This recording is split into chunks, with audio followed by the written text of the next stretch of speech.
আসসালামু আলাইকুম বন্ধুরা, ফিরে আসলাম আরও একটি নতুন রেসিপি নিয়ে। আজকে আমি আপনাদের সাথে ঘরোয়া পদ্ধতিতে টমেটো সস তৈরি করার একটি রেসিপি শেয়ার করব। সংরক্ষণ পদ্ধতি সহ সস তৈরি করার ডিটেলস একটি ভিডিও আপনাদের সাথে আমি শেয়ার করব। তো আশা করছি পুরোটা সময় আপনারা আমার সাথেই থাকবেন।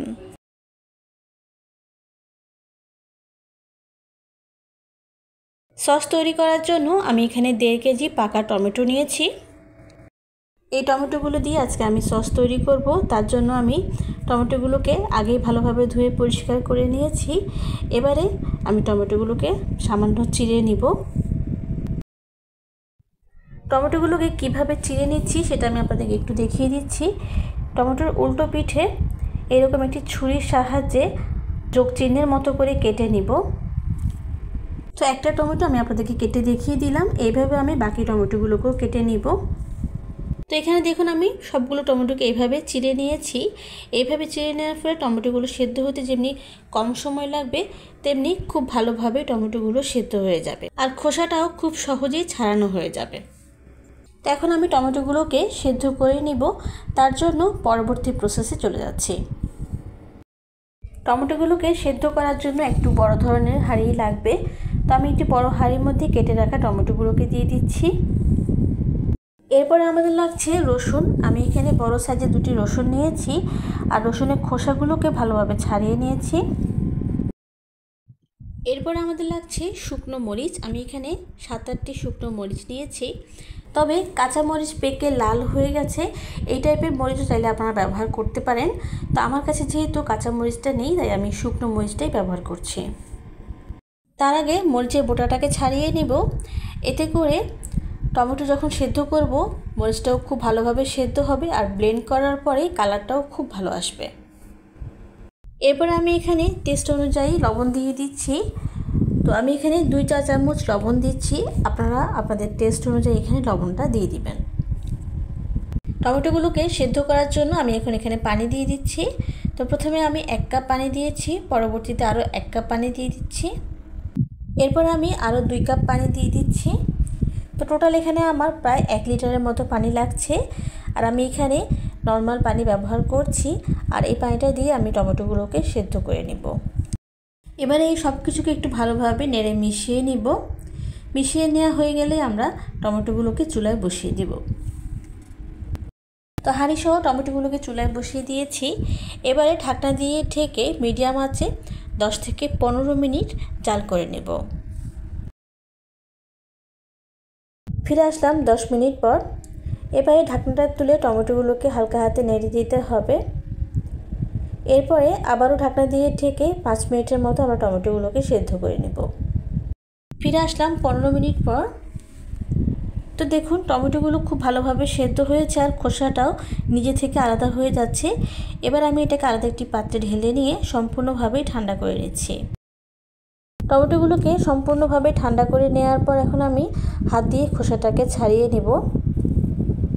আপনারা চাইলে খোসাটাকে এইভাবে না ছাড়িয়ে ডিরেক্টলি ব্লেন্ডারে দিয়ে একসাথে ব্লেন্ড করে নিতে পারেন। তো আমি আপনাদেরকে দেখানোর সুবিধার্থে আলাদা করে টমেটো খোসাটাকে ছাড়িয়ে নিচ্ছি।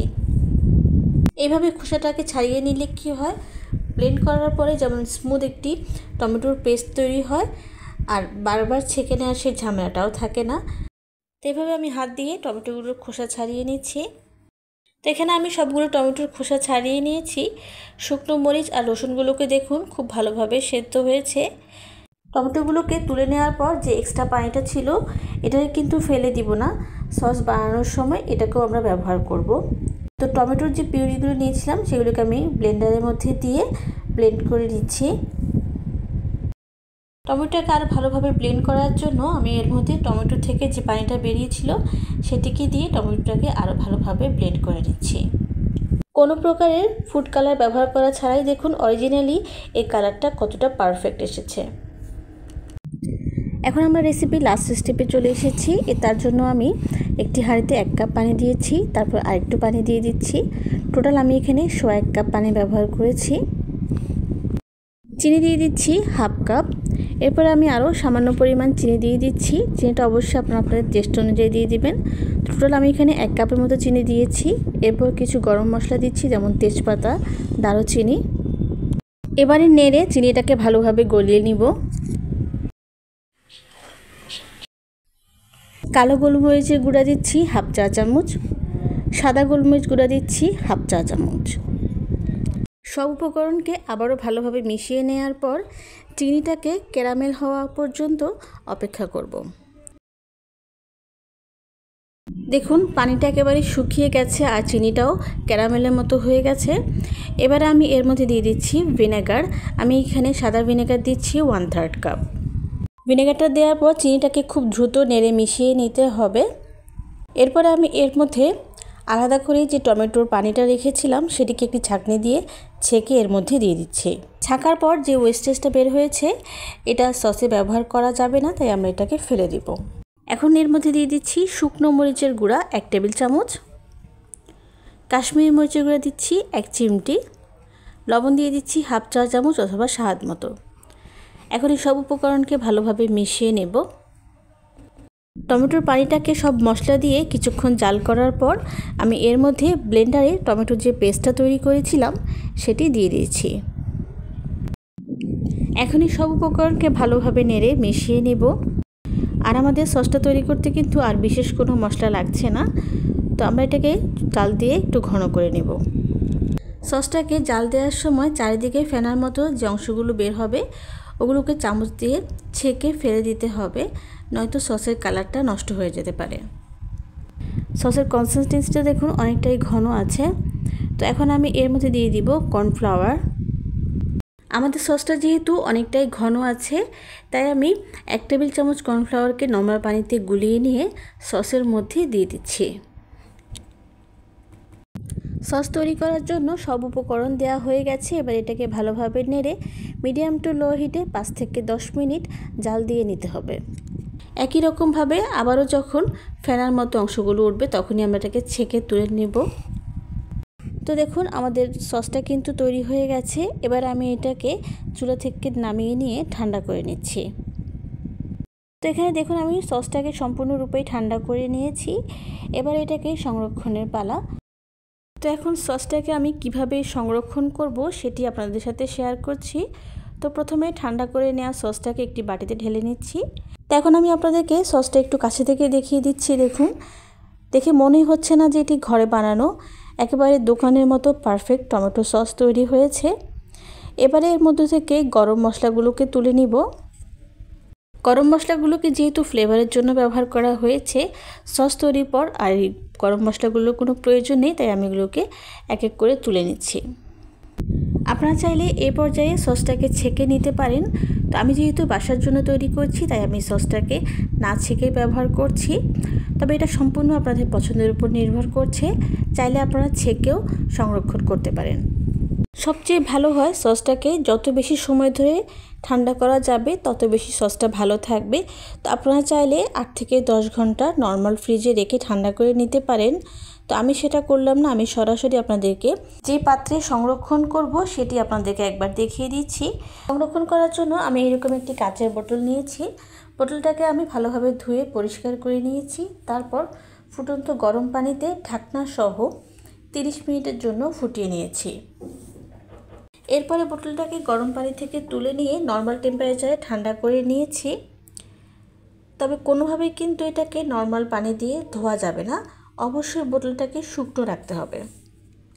যেহেতু এর মধ্যে কোনো কৃত্রিম প্রিজারভেটিভ দেওয়া হয়নি তাই সসটা যে কোনো সময় নষ্ট হয়ে যেতে পারে, তাই বোতলটাকে কোনোভাবেই ভেজানো যাবে না। গরম থাকা অবস্থায় শুকিয়ে নিয়ে তারপর এর মধ্যে সসটাকে ঢেলে নিতে হবে। তো যাই হোক, আমি রেগুলার ইউজ করার জন্য এই বোতলটার মধ্যে সসটাকে ঢেলে নিব, আর বাকি সসটাকে আমি অন্য কোনো বোতলে বা বক্সে ভরে সংরক্ষণ করব। দেখলেন তো বন্ধুরা কত সহজে দোকানের মতো সস বাসায় তৈরি হয়ে গেল। আমার কিন্তু বিশ্বাসই হচ্ছে না যে এটা আমি বাসায় তৈরি করেছি, মনে হচ্ছে যেন আমি দোকান থেকেই কিনে এনেছি। আর নিজে বানিয়েছে বলে কিন্তু বানিয়ে বলছি না, আপনারা বাসায় এভাবে ট্রাই করবেন, ইনশাআল্লাহ আপনাদের রেজাল্টও পারফেক্ট হবে। তো যাই হোক, এখন আমি বাকি সসটাকেও একটা বোতলে ঢেলে নিব। তার জন্য আমি এরকম একটা নর্মাল কোল্ড ড্রিঙ্কসের বোতল নিয়েছি। তবে আপনারা চাইলে প্লাস্টিকের বক্সেও সংরক্ষণ করতে পারেন। তো আমি যেহেতু এটাকে নর্মাল ফ্রিজে রেখে সংরক্ষণ করব তাই আমি বোতলটাই নিয়েছি। তো একই রকমভাবে আমি বাকি সসটাকেও এর মধ্যে ঢেলে নিচ্ছি। তো এই পর্যায়ে আমি আপনাদেরকে আরেকটি কথা বলে দিতে চাই, এই সসটাকে কিন্তু ভুলেও ডিপ ফ্রিজে রাখা যাবে না। এর কারণ হলো ডিপ ফ্রিজে রাখলে সসটা পানি ছেড়ে দিবে। সুতরাং সসটাকে নর্মাল ফ্রিজে রেখে সংরক্ষণ করতে পারেন মিনিমাম 5 থেকে 6 মাস। সসটাকে ঢেলে নেওয়ার পর দেখুন 1 লিটার একটি কোল্ড ড্রিঙ্কসের বোতলে প্রায় 1 বোতল সস হয়েছে। আর ওদিকে ছোট যে কাচের বোতলটা ছিল সেটাতেও 1 বোতল সস হয়েছে। টোটাল আমার 1.5 কেজি টমেটো দিয়ে 1.5 কেজি টমেটো সসই হয়েছে। তো আপনারাও চাইলে এইভাবে বাসায় টমেটো সস তৈরি করতে পারেন কোনো প্রকারের কৃত্রিম রং বা প্রিজারভেটিভ ছাড়া। দেখুন সসটা দেখতে একেবারেই দোকানের মতো হয়েছে। আপনাদের সাথে রেসিপিটি ডিটেলসে শেয়ার করার চেষ্টা করেছি। যদি ভালো লেগে থাকে তাহলে প্লিজ কমেন্ট করে জানাবেন যে রেসিপিটি আপনাদের কেমন লেগেছে। তো আশা করছি আমার আজকের রেসিপিটি আপনাদের সবার কাছে ভালো লেগেছে। ভালো লাগলে প্লিজ আমার চ্যানেলটি সাবস্ক্রাইব করবেন আর পাশে থাকা বেল বাটনটি প্রেস করে দিবেন, এতে করে সব রেসিপিটা আপডেট আপনার কাছে চলে যাবে। আবারও ফিরে আসব নতুন কোনো রেসিপি নিয়ে। সেই পর্যন্ত আপনাদের সবার কাছ থেকে বিদায় নিয়ে নিচ্ছি। আল্লাহ হাফেজ।